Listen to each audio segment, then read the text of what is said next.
तो doctrine of severability हमने किया, जिसमें कहा कि भाई एक पार्ट अगर सेपरेट हो सकता है तो उसको हटा दिया जाएगा। लेकिन अगर मान लीजिए वो सेपरेट नहीं हो सकता तो सिंपल है, इफ़ नॉट सेपरेबल तो पूरा एक्ट इनवैलिडेट होगा। ठीक है, पूरा एक्ट ही इनवैलिडेट होगा अगर वो सेपरेट नहीं हो सकता तो। इसका भी एक केस है चिंतामणि राव करके, Chintamani Rao versus state of MP का एक केस है। ये भी मतलब आपको याद रहे तो ठीक है, नहीं तो हम इसको आपको लिखवाएंगे, बाद में भी लिखवाएंगे अगर टाइम मिला तो। देखिए ये वो आजकल जो ये चल रही है महामारी पेंडेमिक, इसने सब चीज़ अनसर्टेन कर दी है, तो फिर भी हम कोशिश करेंगे। ठीक है, तो ये हमने किया यहाँ पे कि भीकाजी नारायण ढकरस हमने किया, और उसके बाद हमने देखा कि अगर एक केस और मैंने सेवरलिटी में भी बताया है, चिंतामणि राव का केस है, अगर एक्ट सेपरेबल नहीं है अगर कोई प्रोविज़न तो पूरा एक्ट ही इनवैलिडेट होगा। अब एक अगली जो नेक्स्ट जो डॉक्ट्रिन है हमारे सामने वो है doctrine of waiver. Doctrine of waiver आगे हमारे पास नेक्स्ट टॉपिक है। ये डॉक्ट्रिन ऑफ जो वीवर है, ये इसका मीनिंग क्या है वही देखिए, वर्ड में मीनिंग है, जैसे हमने इनमें दो मीनिंग ढूंढी ना वर्ड में, इसी तरह उसमें भी मीनिंग है। वेवर, वेवर मतलब वेव कर देना। ठीक है, अब क्या क्या वेव कर रहे हैं यहाँ पे, फंडामेंटल राइट। ये कह रहा है क्या इंडिया में फंडामेंटल राइट्स को वेव किया जा सकता है क्या। ये एक कॉन्सेप्ट है। ठीक है, वेवर का कहाँ से आया ये कॉन्सेप्ट, ये हमारा अमेरिका से आया हुआ कॉन्सेप्ट है डॉक्ट्रिन ऑफ वेवर का। वहाँ क्या हुआ कि अमेरिका में आप अपने फंडामेंटल राइट्स त्याग सकते हैं, इंडिया में नहीं त्याग। तो डॉक्ट्रिन ऑफ वेवर क्या है पहले मैं ये बता देता हूँ। डॉक्ट्रिन ऑफ वेवर है wave the fundamental rights, if anybody find that he is in certain situation where he can waive his fundamental rights or he wants to waive his fundamental rights, he cannot. Doctrine of waiver is not applicable in India.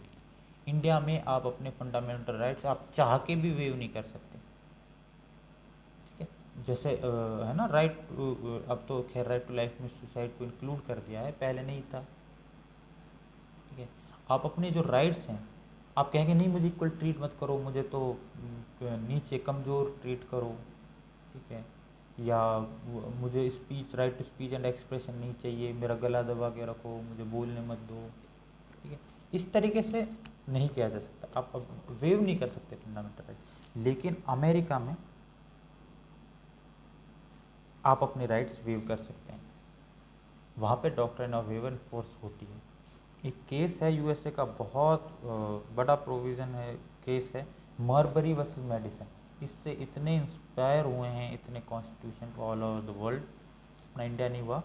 इसमें उन्होंने कह दिया था कि जो wave fundamental rights हैं उनको wave किया जा सकता है।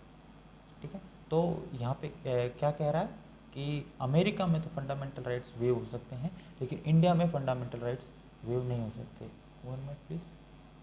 हाँ, तो हम कह रहे थे कि फंडामेंटल राइट्स वेव नहीं हो सकते। इसका केस क्या है, इसके केस का नाम है केस का नाम है बशेश्वर नाथ, बशेश्वर नाथ वर्सेस CIT दिल्ली। ठीक है, बशेश्वर नाथ है BASHESHAR, बशेश्वर नाथ वर्सेस CIT। इसमें कहा गया है कि fundamental rights can not be waived, fundamental rights को हम त्याग नहीं सकते हमारी इच्छा से। फंडामेंटल राइट्स हमें मिले तो हैं लेकिन हम उन्हें खो नहीं सकते। हमारे मृत्यु के साथ, हमारे जन्म और हमारे मृत्यु तक फंडामेंटल राइट्स हमारा साथ देते हैं, चाहे हमारे दोस्त साथ दें चाहे ना दें। लेकिन देख कितने लॉयल हैं ये, आप इनको प्रोटेक्ट करके रखिएगा, सेव कीजिएगा। ठीक है, तो ये फंडामेंटल राइट्स का यहाँ पे हमने जो डॉक्ट्रिन, 3 डॉक्ट्रिन पढ़ी हैं, तीनों बड़े सिंपल है, तीनों का एक एक केस है, आप उन्हें नोट डाउन करके रखिए। और समझिए कि इनकी क्या वैल्यू है और किस तरीके से इन डॉक्ट्रिन्स को एप्लीकेबल किया जाता है। ये डॉक्ट्रिन्स का हमको समझ आ रहा है प्रॉपर क्या मतलब मीनिंग निकल रहा है वैसे तो, ठीक है। ये डॉक्ट्रिन्स हम आप इंटरप्रिटेशन ऑफ इंस्टीट्यूट पढ़ते हैं तब भी ये सब चीज़ें आती हैं, तब भी हम पढ़ते हैं, तब और भी कई सारी डॉक्ट्रिन्स होते हैं, लेकिन हमारा सिलेबस हमको लिमिटेड कर रहा है यहीं तक पहुँचने का। और हमारे पास अगर लास्ट में वक्त होगा तो हम और भी चीज़ें इन पे और एलेबोरेट करने की कोशिश करेंगे। फिलहाल हमने फंडामेंटल राइट्स जो पढ़े हैं, दो आर्टिकल पढ़े हैं 12 और 13, और हमने 3 डॉक्ट्रिन्स पढ़ी हैं, तो इनका ध्यान रखिए। हमने कुछ कॉन्सेप्ट्स पढ़े हैं, है ना, में इंट्रावायर्स अल्ट्रावायर्स हैं।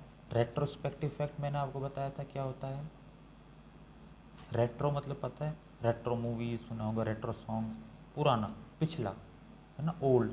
रेट्रोस्पेक्टिव इफेक्ट यानी कि उस एक्ट के आने से पहले उसका इफेक्ट होगा कि नहीं होगा, ठीक है, इसको कहते हैं retrospective effect.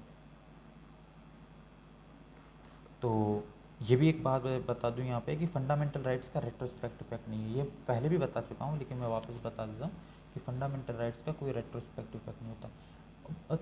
Hundreds of cases हैं कॉन्स्टिट्यूशन में जो अलग अलग कॉन्सेप्ट देते हैं।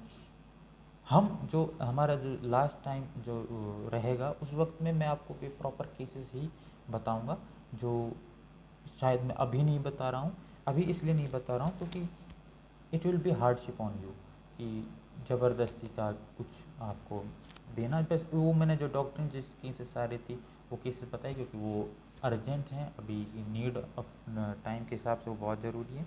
बाकी के केसेस हम चलते जाएंगे तो हम करते जाएंगे। तो ये हमने जो 3 डॉक्ट्रिन पढ़ी, इसके बाद जो हमारे सामने जो टॉपिक आता है और बहुत इम्पोर्टेंट आता है आर्टिकल 14।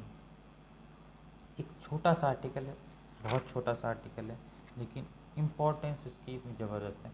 मैं बात यहाँ पे बताता चलूँ साथ साथ। एक गोल्डन ट्रायंगल है कॉन्स्टिट्यूशन में, कॉन्स्टिट्यूशन का गोल्डन ट्रायंगल कहा जाता है।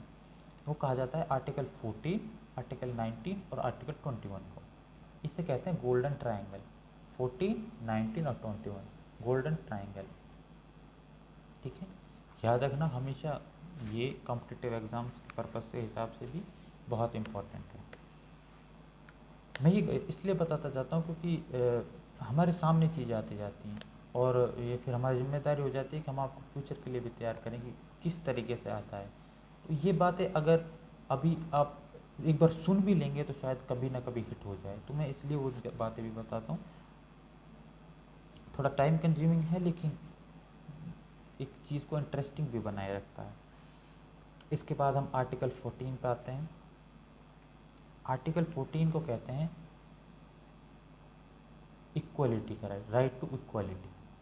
आर्टिकल 14 के लिए स्पेसिफिक यूज किया जाता है, लेकिन एक्चुअल में राइट टू इक्वलिटी आर्टिकल 14 है इक्वलिटी बिफोर लॉ। देखो, इसको जब हम पढ़ते हैं तो दो बातें आएंगी, ठीक है। तो हम पढ़ते हैं, देखो, स्टेट शैल नॉट डिनाई, जहाँ पे आ जाए ना शैल नॉट डिनाई, तो आपको ये समझ जाना चाहिए कि ये नेगेटिव राइट है, यानी कि ये स्टेट को प्रोहिबिट कर रहा है। अगर कोई यहाँ पे नॉट नहीं आता जिस राइट में, उसका मतलब है कि वो स्टेट को बोल रहा है कि ये चीज़ करो, ठीक है। और जहाँ पे नॉट कि ये मत करो, जो हम मत करो वाला वो नेगेटिव राइट है हमारा, और जो कुछ करने के लिए कह रहा हूँ पॉजिटिव राइट है, ठीक है। तो ये negative, state shall not deny to any person equality before the law और the equal protection of the laws within the territory of India.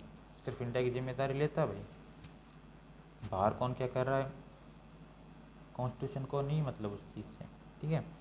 In with in the territory of India. अभी क्या कहता है, दो बातें आ रही हैं यहाँ से निकल के, इक्वलिटी बिफोर द लॉ और equal protection of the law, ठीक है। अब ये दो बातें हमारे सामने आई हैं, इक्वलिटी बिफोर द लॉ और equal protection of the law. अब ये इंपॉर्टेंट क्यों है मैं आपको बताता हूँ, क्योंकि ये दो अलग अलग कॉन्सेप्ट हैं, कितने सिमिलर लग रहे हैं देखने में, जितने ये बड़े मतलब क्या कहते हैं उसे घुमा देने वाले वो हैं दोनों कॉन्सेप्ट, हमको परेशान करने वाले, ठीक है। तो उस पर क्या आता है, इक्वलिटी बिफोर द लॉ जो है ये हमने लिया है, इंग्लिश कॉन्सेप्ट है, इंग्लैंड से, ठीक है। सबसे पहले डाइसी ने दिया था ये कॉन्सेप्ट, जनरली बता रहा हूँ, ठीक है। मतलब सच कोई एग्जामिनेशन पर्पज से कुछ नहीं है, यह है कि ये हमने इंग्लैंड से लिया है और डाइसी ने दिया है। और equal protection of the law जो कॉन्सेप्ट है ये अमेरिका से लिया है और ये जेनिंग्स ने दिया है। जूरिस्ट के नाम है डाइसी और जेनिंग्स, ठीक है। डाइसी इंग्लिश है और जेनिंग्स अमेरिकन है। तो ये अलग, दोनों कॉन्सेप्ट सिमिलर हैं लेकिन अलग अलग जगह से लिए गए हैं। अब इनके मीनिंग्स पे जाते हैं हम डीप मीनिंग क्या निकलते हैं। देखिए पहला जो है equality before the law. Equality before the law क्या होता है, ये एक नेगेटिव सेंस में है।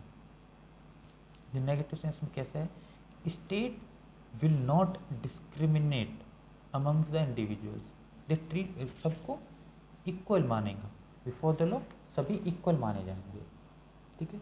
ये नेगेटिव सेंस में है, मतलब स्टेट को मना कर रहा है प्रोहिबिट डिस्क्रिमिनेट करने से, ठीक है।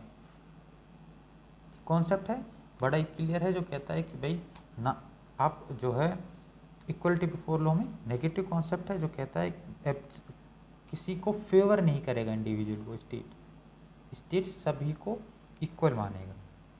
State will not discriminate among the individuals, ठीक है, और सभी को इक्वल सब्जेक्ट माना जाएगा लॉ में, ठीक है ना। इसका मतलब एक लाइन में मीनिंग देखें तो क्या निकालेंगे, no man is above the law, no man is above the law and every person is subject to ordinary law of land. जो लैंड का ऑर्डिनरी लॉ है उसके सब्जेक्ट होगा, इक्वलिटी बिफोर लॉ ये होगा, ठीक है। क्या मीनिंग समझेंगे, दो लाइनों में समझो, no person is above the law and every person is subject to the law of land. सब आईपीसी से गवर्न होंगे, सब सीआरपीसी से गवर्न होंगे, सीपीसी से गवर्न होंगे, ठीक है। ये कॉन्सेप्ट है, यह है इक्वलिटी बिफोर लॉ। अब equal protection of the law क्या है, ये पॉजिटिव कॉन्सेप्ट है, ठीक है।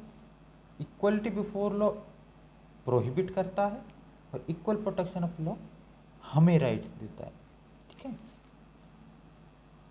ये पॉजिटिव कॉन्सेप्ट है, ये कहता है equal treatment in equal circumstances. Equal protection of जो लॉ है ये कहता है कि सभी को इक्वल प्रोटेक्शन देगा law in equal circumstances. Equals को ही इक्वल ट्रीट किया जाएगा, इक्वल्स को अनइक्वल्स को ट्रीट नहीं किया जाएगा, वीमेन को मैन के बराबर ट्रीट नहीं किया जाएगा, ठीक है। अगर ऐसा होता तो मतलब ये अगर हम एक जनरल कॉन्सेप्ट में देखें तो जैसे अब रिजर्वेशन का जो प्रोविजंस हैं वो भी यहीं से निकल के आते हैं, ठीक है। अनइक्वल्स हैं, ठीक है, वो डिस्क्रिमिनेटेड हैं, ठीक है, उनको मतलब बायस अपने भुगते हुए हैं, ठीक है, अत्याचार हुए हैं पास्ट में, जो भी हुआ है, जो भी कॉन्सेप्ट है उसकी वजह से उनको जो रिजर्वेशन दिया गया है वो इक्वल्स को इक्वली ट्रीट किया जाएगा, ठीक है। Equal, everybody will treated equal in equal circumstances, ठीक है ना। मतलब सेम सर्कमस्टांसेस में सेम सेट ऑफ रूल से गवर्न किया जाएगा, वही equal treated in equal circumstances. तो ये क्या, दोनों में क्या डिफरेंस निकाले हम इक्वलिटी बिफोर लॉ और इक्वल प्रोटेक्शन ऑफ लॉ में। इक्वलिटी बिफोर लॉ हमारे लिए एक नेगेटिव कॉन्सेप्ट है, तो स्टेट को प्रोहिबिट करता है, ठीक है, स्टेट को करने से मना करता है। Equal protection of the law एक पॉजिटिव कॉन्सेप्ट है जो स्टेट को कुछ करने के लिए कहता है, ठीक है, वो मना करता है स्टेट को कुछ करने से, ये स्टेट को कुछ करने के लिए दबाव बनाता है। इक्वलिटी बिफोर लॉ का मतलब ये है कि सभी लॉ ऑफ लैंड के नज़रों में बराबर होंगे, no man is above the law and everybody is subject to the ordinary law of land, ठीक है। Equality protection of the law कहता है कि every person will be treated equally in equal circumstances. अगर सर्कमस्टांसेस बदलेंगे, अगर बच्चे को आदमी के साथ एक बड़े जो अच्छा कहते हैं हम वयस्क, ठीक है, उसके साथ थोड़ी ना बराबर ट्रीटमेंट करेंगे, उसके लिए अलग से ट्रीटमेंट होगा। जैसे वीमेन के लिए अपनी कंट्री में अलग ट्रीटमेंट होता है, मैन के लिए अलग ट्रीटमेंट होता है ना। अब कोई ऑब्जेक्ट करने लगे, मान लीजिए कि मुझे तो इक्वालिटी चाहिए, बस में क्यों महिलाओं की अलग सीटें क्यों होती हैं ना, तो ऐसा नहीं है। जो रिजर्व हो जिनके लिए कर सकते हैं कर सकते हैं, इक्वल को इक्वल ट्रीट किया जाएगा, मैन को मैन के साथ इक्वल ट्रीट किया जाएगा, वीमेन को वीमेन के साथ इक्वल ट्रीट किया जाएगा, ठीक है।